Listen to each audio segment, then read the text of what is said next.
मित्रांनो, हळदीचं रोप आपल्या घरात लावल्याने आपल्या आयुष्यावर नक्की त्याचा काय परिणाम होतो, आपल्या घरात नक्की काय घडतं हे तुम्हाला माहीत नसेल तर हा व्हिडिओ शेवटपर्यंत नक्की पहा.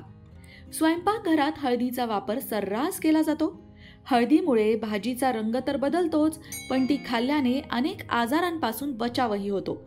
पण तुम्हाला माहिती आहे का की घरात हळदीचं रोप लावणं शुभ मानलं जातं. हळद ही पूजेच्या साहित्यातील एक आवश्यक वस्तू आहे, तशीच ती वास्तुशास्त्राच्या दृष्टीनेही अतिशय महत्त्वाची आहे. वास्तुशास्त्रानुसार घरामध्ये हळदीचं रोप लावणं लाभदायक ठरतं. वास्तुशास्त्रानुसार घरात हळदीचं रोप लावल्याने समृद्धी वाढते आणि आर्थिक चणचण सुद्धा दूर होते. तसंच हे रोप घरात लावल्याने कुटुंबातील सदस्यांचं नातंही घट्ट व्हायला मदत होते. परंतु हळदीच्या रोपापासून शुभ लाभ मिळवण्यासाठी त्याची योग्य दिशेने लागवड करणं सुद्धा आवश्यक आहे. वास्तुशास्त्रानुसार हळदीचं रोप नेहमीच दक्षिण आणि पूर्व यांच्या मध्यभागी अर्थात आग्नेय कोनात लावावं. या दिशेला हळद लावल्यास त्यातून सकारात्मक ऊर्जा वाढते.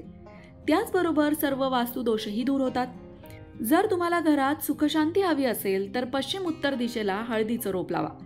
तसंच हळदीचं रोप पूर्व किंवा उत्तर दिशेला लावणं सुद्धा शुभ मानलं जातं. या दिशेला रोप लावल्याने सुख, समृद्धी आणि ऐश्वर्य प्राप्त होतं. हळद पवित्र मानली जाते आणि म्हणूनच प्रत्येक पूजेत तिचा वापर केला जातो. केवळ देवघरातच नाही तर संपूर्ण घरात हळदीचे पावित्र्य, मांगल्य पसरावे म्हणून वास्तुशास्त्राने हळदीचे रोप लावावे असे सांगितले आहे. त्यामुळे गुरुग्रह सुद्धा मजबूत होतो, तुम्हाला गुरुबळ मिळतं. कौटुंबिक नातं तर दृढ होतं आणि घरामध्ये सकारात्मक ऊर्जा सुद्धा वाढते.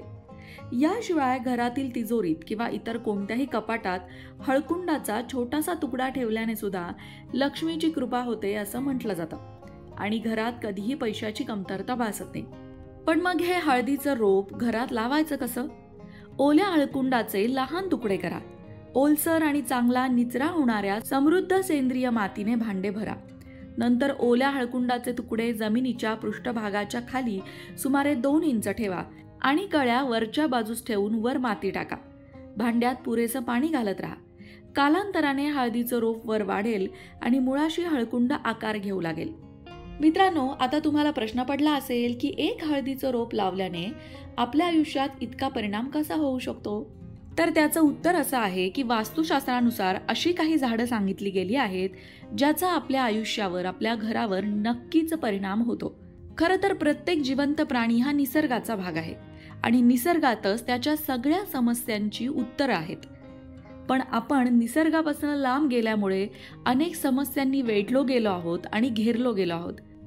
आणि म्हणूनच आपल्या प्रश्नांची उत्तरं सोडवण्यासाठी जर आपण निसर्गाची मदत घेतली तर त्यात काय चुकीचं आहे? याबद्दलचं तुमचं मत काय आहे? निश्चितच ते थोडंफार वेगळं असू शकतं, पण ते जे काही असेल ते कमेंट बॉक्समध्ये लिहायला विसरू नका. अशाच प्रकारच्या माहितीपूर्ण व्हिडिओंसाठी लोकमत भक्ती चॅनलला सबस्क्राईब करा आणि बेल आयकॉनवर सुद्धा क्लिक करा, म्हणजे आमच्या नवनवीन व्हिडिओचं नोटिफिकेशन तुम्हाला मिळत राहील. तसंच योग्य आध्यात्मिक मार्गदर्शनासाठी लोकमत भक्तीच्या फेसबुक पेजला फॉलो करायला विसरू नका.